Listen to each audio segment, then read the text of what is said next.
नमस्कार, लेवन स्पेशल देख रहे हैं आप। आपके साथ हूं मैं राजदा। झारखंड कैबिनेट की बैठक हुई। मुख्यमंत्री हेमंत सोरेन की अध्यक्षता में बैठक का आयोजन किया गया, जिसमें 9 प्रस्तावों को मंजूरी मिली है।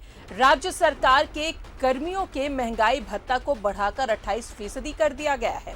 कर्मचारियों को इसका लाभ 1 जुलाई से मिलेगा। वहीं जेवीएनएल को सब्सिडी का पैसा सीधे भुगतान करने के प्रस्ताव को मंजूरी दी गई है। पहले ये पैसा ऊर्जा विभाग के खाते में जाता था, उसके बाद जेवीएनएल के खाते में ट्रांसफर होता था। कैबिनेट की बैठक में 20 प्रस्ताव आए, जिसमें से 19 प्रस्ताव को मंजूरी मिली है। एक प्रस्ताव को सरकार ने होल्ड पर रखा है। कैबिनेट से मंजूरी मिलने वाले मुख्य प्रस्ताव में कृषि पशुपालन विभाग के विभागीय परीक्षा को मंजूरी मिली है। 8 कर्मियों के सेवा नियमित करने को मंजूरी मिली है। राष्ट्रीय जल मिशन के लक्ष्य को लेकर हुए एग्रीमेंट को मंजूरी मिली है। केंद्रीय योजनाओं के लिए महिला बाल विकास की योजनाओं का अवधि विस्तार हुआ है। निःशुल्क पाठ्य पुस्तक योजना को स्वीकृति मिली है। झारखंड राज्य विधि आयोग की अवधि विस्तार को घटनोत्तर स्वीकृति मिली है। जीएस में संशोधन में संबंधित अध्यादेश को हरी झंडी मिली है।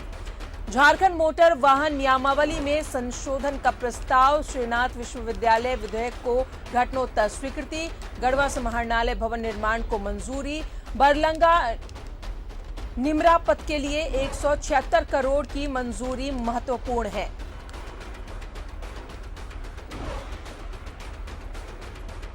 दिनांक 1 जुलाई 2021 के प्रभाव से महंगाई भत्ता की दरों में अभिवृद्धि के संबंध में है।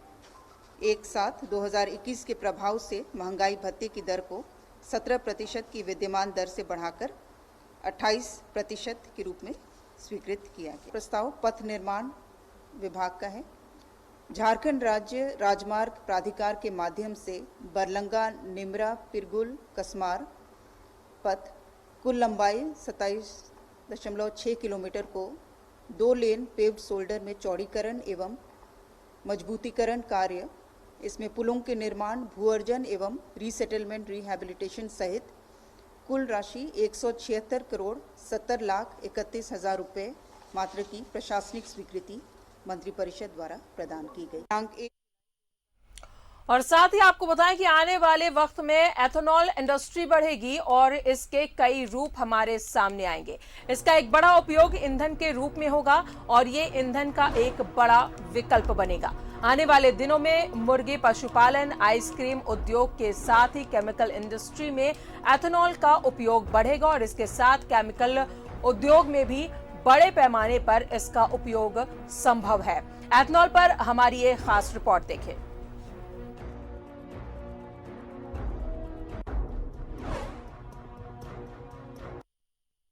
रांची के एक होटल में उद्योग विभाग की ओर से Jharkhand ethanol production promotion policy 2021 draft पर इंडस्ट्री के लोगों के साथ परिचर्चा का आयोजन किया गया। विस्तार से एथेनॉल प्रोडक्शन पॉलिसी ड्राफ्ट पर प्रेजेंटेशन देते हुए उद्योग सचिव पूजा सिंघल ने कहा कि आने वाला समय एथेनॉल प्रोडक्शन इंडस्ट्री का है। एथेनॉल सिर्फ ईंधन के रूप में ही नहीं, बल्कि प्रोडक्ट मुर्गी पशुपालन इंडस्ट्री, आइसक्रीम इंडस्ट्री और केमिकल इंडस्ट्री में बहुतायत इस्तेमाल होगा। तो इससे फार्मर्स की इनकम बढ़ेगी, खास तौर से राइस और मेज के प्रोडक्शन को लेकर के। दूसरा कि एनवायरनमेंट फ्रेंडली है, ग्रीन फ्यूल है। अगर एथेनॉल 25% पेट्रोल में मिक्स होता है तो सल्फर जो रिलीज होती है वो बहुत ही उससे कम रहती है।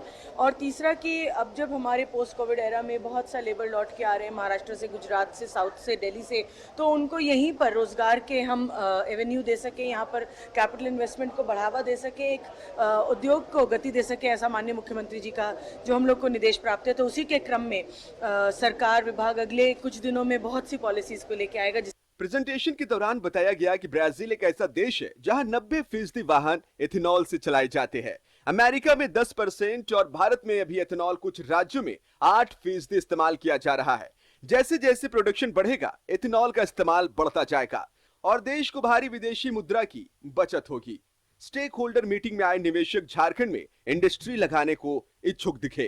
तो थोड़ा सा ओवरव्यू हालांकि देना चाहूंगा कि इथेनॉल के बारे में इस पॉलिसी की जरूरत क्यों पड़ रही है, झारखंड में ये इथेनॉल प्रोडक्शन क्यों इम्पोर्टेंट है, और अगर हम नेशनल पर्सपेक्टिव देखें और ग्लोबल पर्सपेक्टिव देखें तो इसका क्या स्कोप है और क्या इसका एक एम्बिट है।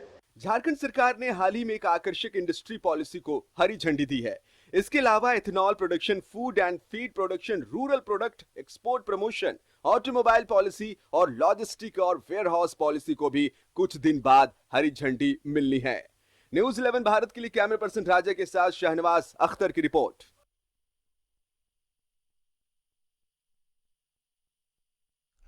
और इस पर और ज्यादा जानकारी लेंगे, सहयोगी शहनवाज अख्तर हमारे साथ है। शहनवाज, आने वाले वक्त में एथनॉल प्रोडक्शन बढ़ेगी और जाहिर तौर पर इसका फायदा मिलेगा लोगों को।